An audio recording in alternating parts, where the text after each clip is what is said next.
घोसी लोकसभा क्षेत्र से ये बड़ी खबर आ रही है। आपको ये खबर मऊ जनपद से दिखा रहे हैं, जहां सुभाषपा यानी सुहेलदेव भारतीय समाज पार्टी को एक बड़ा झटका लगा है। मंत्री ओम प्रकाश राजभर के लगभग 2 दर्जन कार्यकर्ताओं ने पदाधिकारी पद से इस्तीफा दे दिया है और ओम प्रकाश राजभर पर गंभीर आरोप लगाते हुए राजयुवा यानी समाजवादी पार्टी इंडिया गठबंधन का दामन थाम लिया है। ओम प्रकाश के बेटे को बड़ा झटका लगा है। पदाधिकारियों और कार्यकर्ताओं ने पार्टी को छोड़ दी है। एनडीए के प्रत्याशी अरविंद राजभर घोसी से लोकसभा चुनाव लड़ रहे हैं। उनके ही पार्टी के ये लोग बताए जा रहे हैं जो आज इंडिया गठबंधन के साथ उनकी सदस्यता ले ली है और इंडिया गठबंधन के साथ जुड़ गए हैं। मतदान के 2 दिन पहले ये बड़ी फूट देखने को मिली है और ऐसे में कहा यह जा रहा है कि अब सुहेलदेव भारतीय समाज पार्टी को काफ़ी नुकसान हो सकता है। प्रेस कॉन्फ्रेंस करके सुहेलदेव स्वाभिमान भारतीय समाज पार्टी के महेंद्र राजभर यानी राष्ट्रीय अध्यक्ष और कभी सुहेलदेव भारतीय समाज पार्टी के साथ के प्रवक्ता रहे सुभाष चंद्र यादव ने क्या कुछ कहा है, सुनिए। क्या है तो बताइए आज के बारे में। सबसे पहले तो मैं आप लोगों का धन्यवाद करता हूं, आप प्रेस और चैनल के लोगों का, और आज जो कॉन्फ्रेंस के माध्यम से यहाँ आपको बुलाया गया है। अब आज जो सुहेल राष्ट्रीयता थे, सुहेलदेव भारतीय समाज पार्टी से आजीज होकर के नेता और उनके बेटा के रोहन से उब करके सुहेलदेव भारतीय समाज पार्टी से इन्होंने इस्तीफा दिया है। इस एवज में और इनके साथ दर्जनों साथी सुहेलदेव भारतीय समाज पार्टी छोड़ आज सुहेलदेव स्वाभिमान पार्टी इनके नेतृत्व में लोग ज्वाइन करने का काम करेंगे। पहले तो इनकी नजरों में आप खटकते थे, अचानक आप अच्छे कहाँ से आ गए? राजनीति में एक बात आप लोग जान लीजिए, जहाँ व्यक्ति को सम्मान नहीं मिलता है, हम तो उस दिन कहे थे जिस दिन उनकी पार्टी को छोड़े थे।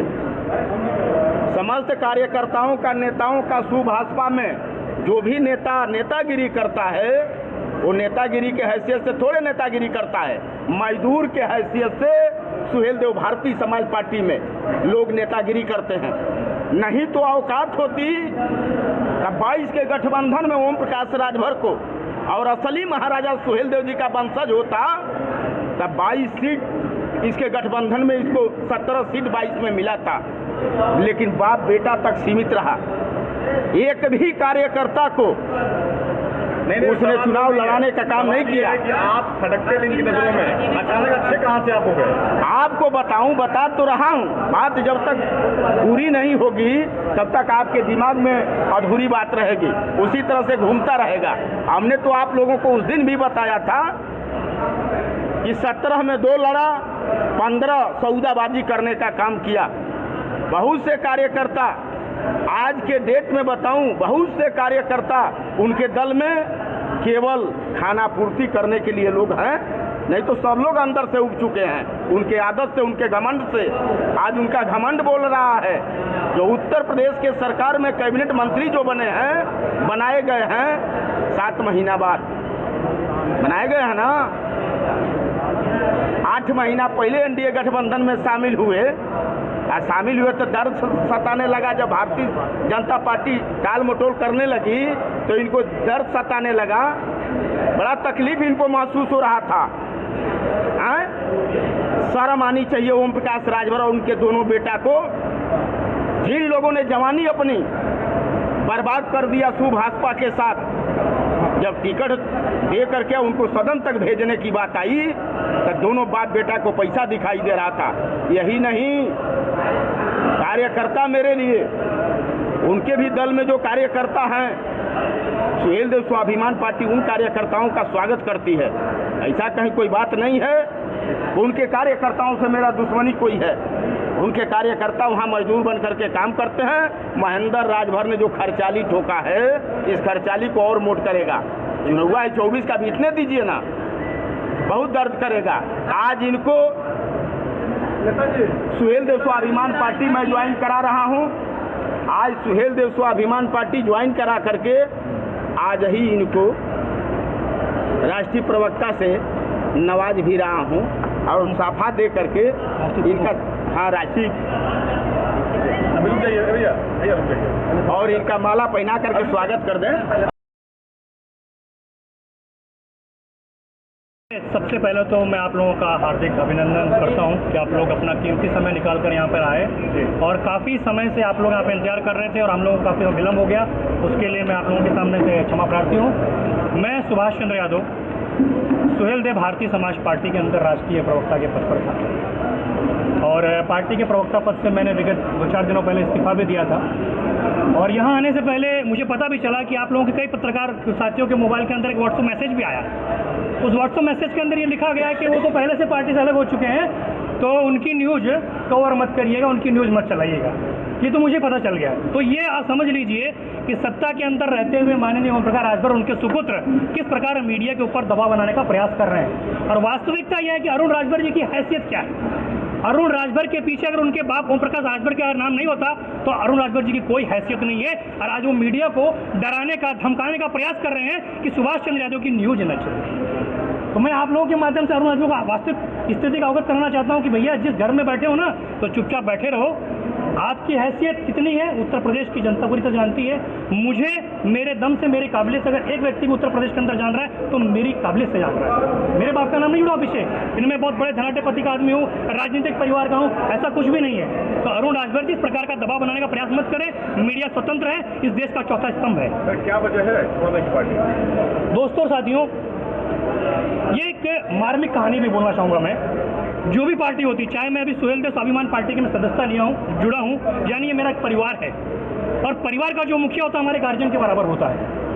विगत 26 अप्रैल को मैं इसी घोषी के अंदर था और मैं अरविंद राजभर जी का प्रचार प्रसार कर रहा था और 26 तारीख को मेरे घर पे एक दुखद घटना घटती है। मेरे सगे 19 वर्षीय भतीजे का सड़क दुर्घटना के अंदर एक्सीडेंट होता है और उसका देहांत हो जाता है।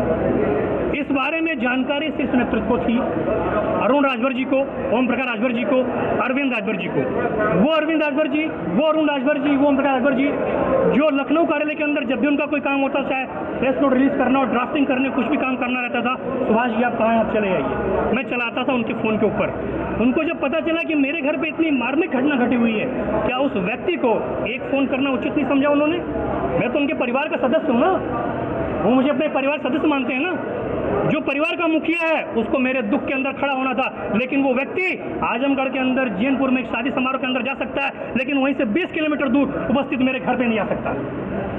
अरुण राजभर हेलीकॉप्टर शॉट के कार्यक्रम के अंदर आजमगढ़ जा सकते हैं, लेकिन वहां से 10 किलोमीटर दूर मेरे घर नहीं जा सकते। अरविंद राजभर जी पार्टी के धनाढ्यपति नेता हैं, उनके घर पे उनकी मां के त्रयोदशी कार्यक्रम के अंदर जा सकते हैं, लेकिन वहां से 12 किलोमीटर दूर मेरे घर पे नहीं आ सकते। वो मेरा परिवार है, वो मेरा मुखिया है। उस मुखिया ने सिर्फ मुझे यादव के रूप में इस्तेमाल किया, समाजवादी पार्टी के विरुद्ध और यादवों के विरुद्ध। उनका एकमात्र मोटो यही था। वो लगातार बोलते हैं कि हम पिछड़े समाज का, शोषित समाज का, दलित समाज का आवाज उठाने का काम करते हैं और उनके हक की लड़ाई लड़ने का काम करते हैं। देखिए, भारतीय जनता पार्टी के अंदर जो ओम प्रकाश राजभर जी नहीं थे ना, तो उन नेताओं को बोलते थे कि वो लोग नेता नहीं है, लोडर हैं। वर्तमान में माननीय ओम प्रकाश राजभर जी खुद लोडर बन चुके हैं, लोडर बन चुके हैं और बहुत बड़े लोडर बन चुके हैं। वो पिछड़ों की बात करेंगे, अति पिछड़ों की बात करेंगे, दलितों की बात करेंगे, अति दलितों की बात करेंगे, लेकिन उनका हक लूट कर अपने आप को बड़ा करेंगे, अरविंद राजभर जी को बड़ा करेंगे, अरुण राजभर जी को बड़ा करेंगे। क्या और कोई नहीं मिला उनको अरविंद राजभर के अलावा टिकट देने के लिए? एमएलसी के अंदर भी अरुण राजभर जी का फॉर्म भर गया था। मैं डंके की चोट पे आप लोगों के माध्यम से बोल रहा हूं, लेकिन अगर अरविंद चुनाव नहीं खड़े होते तो पिछले लाल जी को एमएलसी नहीं भेजते। यानी कहीं पे भी अगर जाना रहेगा तो बाप आगे जाएगा, उसके बाद में अरविंद राजभर जाएगा, तीसरे नंबर अरुण राजभर जाएगा। बाकी लोग क्या पिछड़े दलित सिर्फ उनका ढोला उठाएंगे, उनकी गुलामी करेंगे? तो पिछड़ा दलित जो है, उनके नाम पे जो दुकान चला रहे हैं, उनकी दुकान बहुत जल्द बंद होने वाली है। कार्यकर्ताओं को क्या निर्देश दिए जाते थे, किस तरह का? अरे बहुत अच्छा सवाल पूछा आपने। मैं तो आप लोगों के चैनल के माध्यम से, मेरे क्षत्रिय भाई हैं, उनसे निवेदन करूंगा, ब्राह्मण भाइयों से हाथ जोड़ कर निवेदन करूंगा, क्योंकि ब्राह्मण हमारे हिंदू कल के अंदर सर्वोपरि देवता के बराबर है।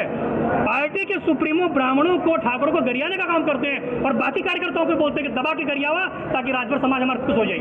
आप मुझे बताइए, चुनाव जीतने के लिए क्या किसी पर्टिकुलर एक समाज को टारगेट करना चाहिए? क्या राजनीति सिखाती है? ओम प्रकाश राजभर जी कहते हैं, उनके सुपुत्र दोनों कहते हैं, क्या कहते हैं कि राजभर जो ब्राह्मण उनको गरियाइए, ठाकुर को गरियाइए। और कुछ दिन पहले तो एक वीडियो भी वायरल हुआ था ना, पूरे चैनल में चला था, सबने देखा था किस प्रकार उनके के जिला के जो अध्यक्ष थे किस प्रकार ठाकुरों की माँ बहन बेटियों को रिहा रहे थे, क्या उसके ऊपर ओम प्रकाश राजभर जी ने अभी तक एक्शन लिया, कार्रवाई की, उसको पार्टी से निकाला? कुछ नहीं किया। यानी कहीं ना कहीं ओम प्रकाश राजभर और उनके परिवार की मौन स्वीकृति है। वो सिर्फ यूज करना चाह रहे हैं, वोट लेना चाह रहे हैं ठाकुरों का, ब्राह्मणों का, लेकिन उनके मन के अंदर इन लोगों के प्रति काला भरा हुआ पूरी तरीके से। यादव समाज से आते हैं आप, और उन्होंने कहा था, आप यादव समाज से आते हैं, उन्होंने कहा था हीरो की बुद्धि 12 बजे खुलती है। आपको कितना समय लग गया ये जानने में? देखिए, सुबह का भूला अगर शाम को घर लौटा तो उसे भूला नहीं कहते। मेरी बुद्धि जब भी खुली तो मैं आ गया ना। लेकिन आप ये ओम प्रकाश राजभर जी से पूछिएगा कि तुम्हारी बुद्धिया कब खुल लियो, तुम्हार बुद्धिया कब खुल लियो? तू पिछड़न के बात करा ला ना। कुछ दिन पहले बोल रहा ना 69 शिक्षक भर्ती के जो लड़का बैठल हुए कुल लात खाए लायक हुए, वो उसी की जनता उनके अब लतिया के भेजे वाली है, बापुओं के लतियाई और बेटुओं के लतिया वाली है। अब खुदे लात खाए वाला हूँ। अच्छा नेताजी, 2 दिन पहलवा उनको जितावत रहा है, इनके दिन कैसे कटवारे लगा? ये सवाल जाके पूछा कि 2 दिन पहले योगी की यात्रा आना है तो तुम कैबिनेट में कहाँ शामिल होगी ना? पूछा हिम्मत या कुछ नहीं तो नहीं जाएगी उन्होंने से। योगी जी तो खुश है उनसे, योगी जी तो खुश हो तो मोहम्मद दोनों मंशों समझ में आएगा कितना खुश हुए, कुछ चेहरों से तेज में समझ आएगा ला लिया। राजभर समाज एक स्वाभिमानी समाज होता है। जिस प्रकार पूर्व के अंदर ब्रजेश पाठक के चरणों के अंदर जिस प्रकार लौट गए थे, परसों आप सभी लोगों ने देखा ना कैसे लौट गए थे योगी जी के चरणों में। तो ये लौट के चाह रहे हैं कि भैया मुझे भीख दे दो, क्योंकि ओम प्रकाश राजभर जी जब समाजवादी पार्टी का गठबंधन था तो बोलते थे कि मैं इनको मठ में भिजवा दूंगा, कटोरा पकड़ के भीख मंगवा दूंगा। आज अरविंद राजभर माननीय योगी आदित्यनाथ जी के चरणों के अंदर बैठ के कटोरा लेके भीख मांग रहे हैं कि मुझे सांसद की भीख दे दो। आज आपके साथ कितने लोगों ने इस्तीफा दिया? दर्जनों लोगों ने इस्तीफा दिया है। 19 बताइए 19 आप 19 से 20 लोगों ने इस्तीफा दिया है। आपको ज्वाइन करना है स्वाभिमान पार्टी? ऑलरेडी आपके सामने हमारे राष्ट्रीय अध्यक्ष हमारे गार्जियन ने ज्वाइन करा दिया जी। क्या अच्छा दिखा? देखिए, जमीन से जुड़े हुए नेता है ना ये भी सुहेलदेव भारतीय समाज पार्टी के अंदर थे। इन्होंने सुहेलदेव भारतीय समाज पार्टी को अपने पसीने से सींचा, खून पसीने से सींचा, लेकिन बदले में इनको क्या मिला भैया? क्या ये टिकट पाने के अधिकारी नहीं थे? टिकटवा खाली ओम प्रकाश राजभर पर ही है, अरविंद राजभर पर ही है, और दूसरा राजभर क्या करिए, बस उनके पीछे चल के